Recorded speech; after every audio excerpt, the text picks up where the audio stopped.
Right, I've just got this out and give it a clean again. It's my old Webley Mark 3.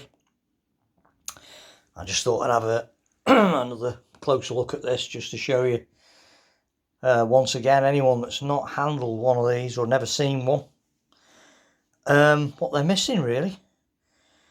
Now, the Webley Mark 3 was a contemporary of the BSA Air Sporter. It ran for a very long time.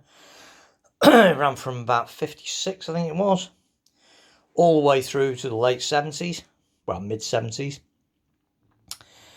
And it was a premier design, contemporary, like I say, contemporary the Air Sporter.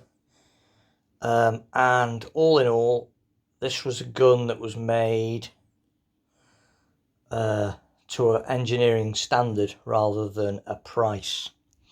And it was probably one of the reasons actually that Webley stopped making them, because I think they ended up being so expensive to make that they didn't make any money on them. And when you look at one closely, you can certainly see why. When you think that this particular gun was from the late 60s, I think. I forgot what the date was of this exactly. I have got all the dating information on these rifles actually available. I'll just check now, hang on a minute. Right, I've just checked in Christopher Thrall's excellent book. It's got the full listings in that of all the dates, serial numbers of the Webley Mark 3s, and this particular one, which is A2349, was made on the 19th of the 3rd, 1967. So it's not so far. It's only a couple of years younger than me. And look at it. It's stood the test of time a damn sight better than I have. These were when, obviously, Webley was proper Webley, i.e. made in the UK, not made in Turkey. Unfortunately, Webley went bust, sold their brand, was bought by a Turkish firm. Still keeps going as Webley, but they're no longer made in the UK. They're all made in Turkey. I think they're made by Hatsan. And you can tell because right at the end of the sort of life of Webley, rifles like the longbow, I've got a UK longbow that was made in Birmingham, but that same design was also made in Turkey, and the difference between the Turkish guns and the UK made ones is immediately apparent. The UK made ones are much higher quality. The bluing, the overall finish of them is much, much better. Anyone that shot one of the supposed Tempest anniversary pistols, I think they were, or centenary pistols, whatever they're called, that were made in Turkey will realise that they are a lot cruder than the UK made ones. But this was made no plastic at all, not even the tiniest part of plastic, and not only that, everything on it is machined. Everything was turned on a lathe, and therefore, to a small degree, no two Mark IIIs are exactly the same. There are slight differences because everything was turned by hand. There are the slightest of differences between them all.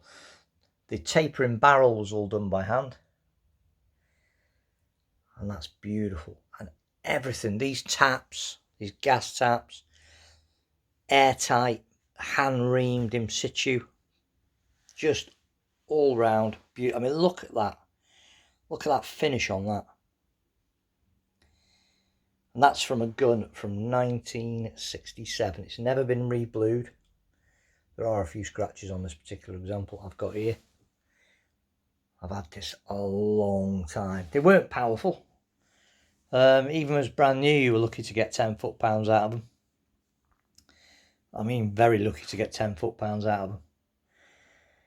This particular one here is probably running about 8 now. But I've never really done much to it. Walnut Stocks. This one's not got the most glamorous of walnut stocks, but it's still walnut. It's quite nice. French walnut, I think they used on them. Single stage triggers. Adjustable metal rear sight. adjustable for height, and you drift it over by tapping it slightly to drift it within its dovetailing for windage.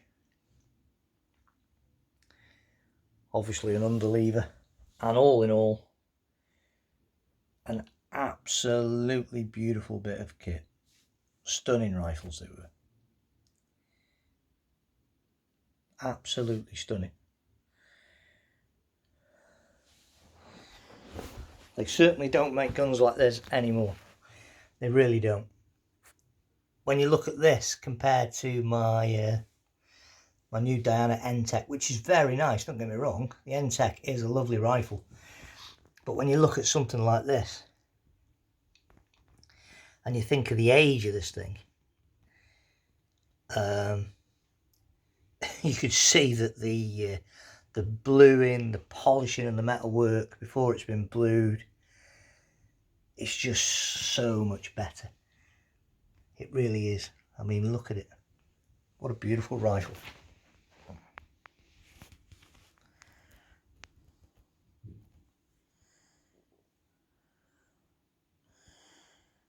Really is. A proper piece of gun maker's art. And if you've got a Webley, one of these Mark IIIs, or are interested in the history of them and all the rest of it, then I absolutely thoroughly recommend this book. I really do. It's got all the Webley air rifles in it, all the way up to the modern pre-charged pneumatics. And in the back here, see, full glossary, an appendix of all the Webley Mark IIIs. It's amazing to think that those records have been kept. I think they were filched out of a skip at the factory by someone who obviously had the foresight to think that they may come in useful one day. But that's a great book. If you're a Webley owner, if you're interested in the history of Webley rifles, that book is an absolute must. And that is just a beautiful, stunning piece of airgunning history. I still shoot this thing as well. I still have the odd shot through it.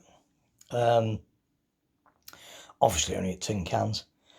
But I still shoot with it every now and again. Get it out and have a bit of fun with it.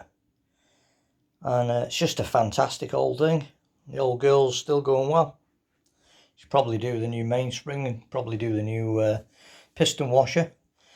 But one of these days I will get around to fitting those. But yeah, what a lovely thing. Bit of air gunning heritage for you. I've got all those really fancy Anschutzes and Feynwood bow target rifles, and that Steyr Hunting 5 auto hunting rifle, and the Edgun R5M and stuff like that. But it's when you look at this thing, you realise that when they made these, they properly made these. These were made by proper gunsmiths. They'd be prohibitively expensive to make something to this quality and standards these days. So there she is, Webley Mark III, beautiful gun, 1967.